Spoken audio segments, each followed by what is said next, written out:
is the Louie T Network.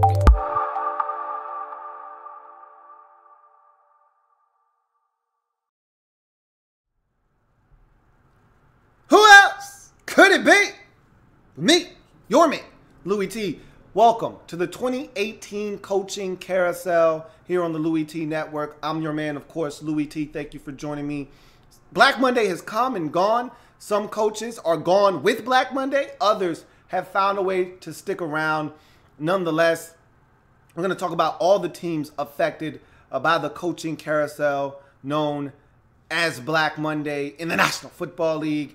And one of the teams that was affected by a change at the head coaching position is one that I didn't think needed to necessarily make a change. I'm really disappointed in the fact that they made this change, but I can understand the thought process. I don't necessarily agree, but I know where it's coming from. I'm talking about the Detroit Lions. Here's an organization that just barely missed the playoffs at 9-7 this season.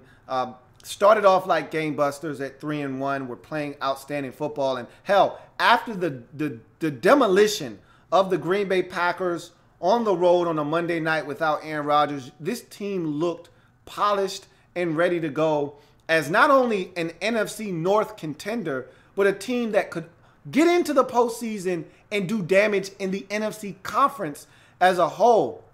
This Lions team at times looked among the conference's best, but whether it's injuries, poor play, bad decisions on the part of players on the field or the coaching staff, nonetheless, this team somehow had some ugly defeats down the stretch, none uglier than the blowout loss at Baltimore and then the back-breaking, season-defining loss at Cincinnati to put them out of the playoff race.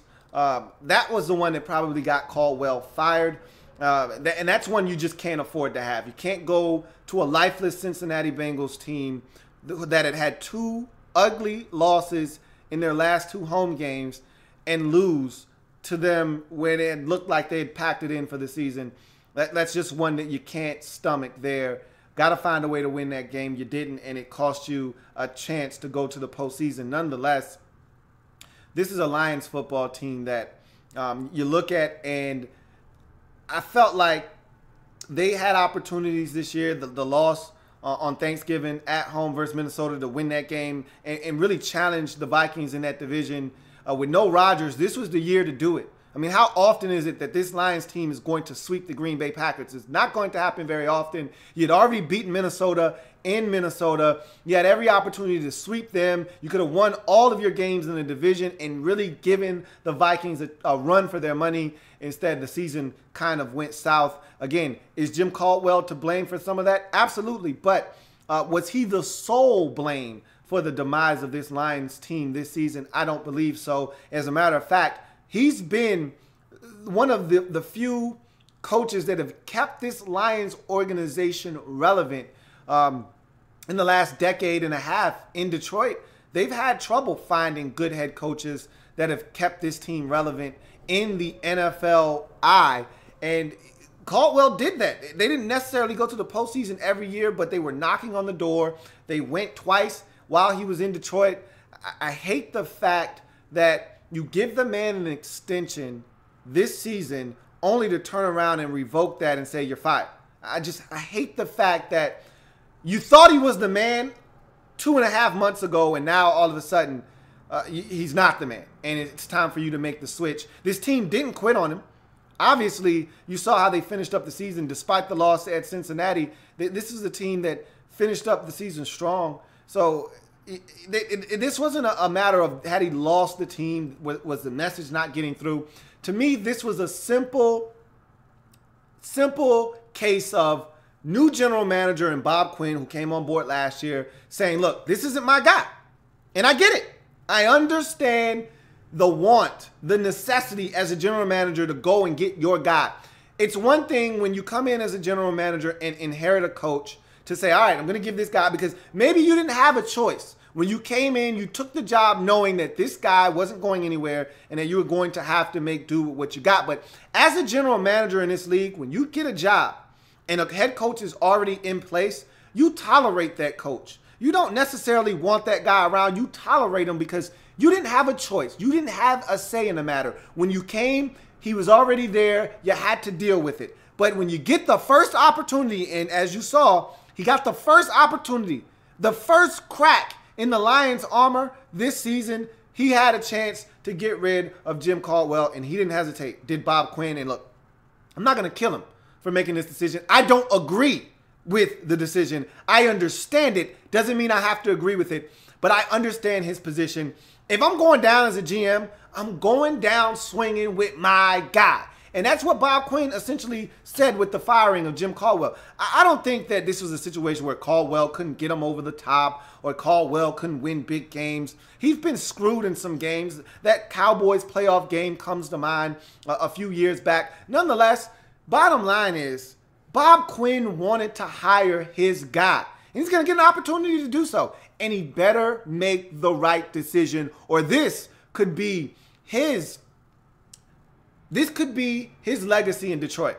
He could find his way on the outs if he doesn't get this right. And look, Matthew Stafford is in the prime of his career. You've got talent on this football team. I think Quinn did a solid job drafting last year. Now you need to do another solid job of drafting this year. You need to get the right coach in there, and you need to develop a bond. And I've heard a lot of people say, including Matthew Stafford and some of the receivers, say, look, we want Jim Bob Cooter back as offensive coordinator. If Stafford is comfortable with Jim Bob Cooter, I say you keep JBC around and you find the head guy. I love Terrell Austin. I don't think you need to look any further than Terrell Austin for your job as head coach. But we'll see what you decide to do, because if the quarterback is happy with the offensive coordinator, that means the defense is what needs fixing. Terrell Austin is the guy right there. That defense is good just about every single year. Despite injuries, despite not having a middle linebacker for a number of years, Terrell Austin has held that defense together with sticky tack, glue, and a couple of paper clips. I love Terrell Austin. I think he's the next big thing as a defensive head coach in this league. And so if I'm the Lions, I don't think you can pass up the opportunity to promote from within and give this guy an opportunity. But again, Bob Quinn holds the key, and maybe he doesn't see Terrell Austin in that same light, and maybe he decides to go in a different direction. We'll see. I'm anxious to see, because this Lions team, I'm anxious to see what they do, because A, I didn't think this move needed to be made, and B, I'm anxious to see what Bob Quinn decides to do. Does he go defensive-minded head coach, offensive-minded head coach? Does he keep JBC on this staff? Does he keep Terrell Austin on this staff if he doesn't get a job somewhere else and doesn't get promoted? What happens to this Lions? Because I thought the actual coaching group in Detroit wasn't that bad. I actually thought it was a strong coaching group in Austin and JBC. So I'm anxious to see what the Lions decide to do at the head coaching position. What direction do they decide to go? And how does Bob Quinn do in his first chance to handpick his head coach? How does he do? And what direction does he go in? Because this is going to shape the Lions for the next 4 to 5 years. If he messes this up, they're going to be stuck in mediocrity for the next 3 to 4 years. And again, you're wasting prime years of Matthew Stafford, which if you're the Lions organization, you cannot afford to do. So it's going to do it for the Detroit Lions and their coaching carousel. I've got plenty more teams to break down, so don't you go anywhere. I'm your man, Louie T, signing off. I'll see you here shortly with more NFL coaching carousel. See you then.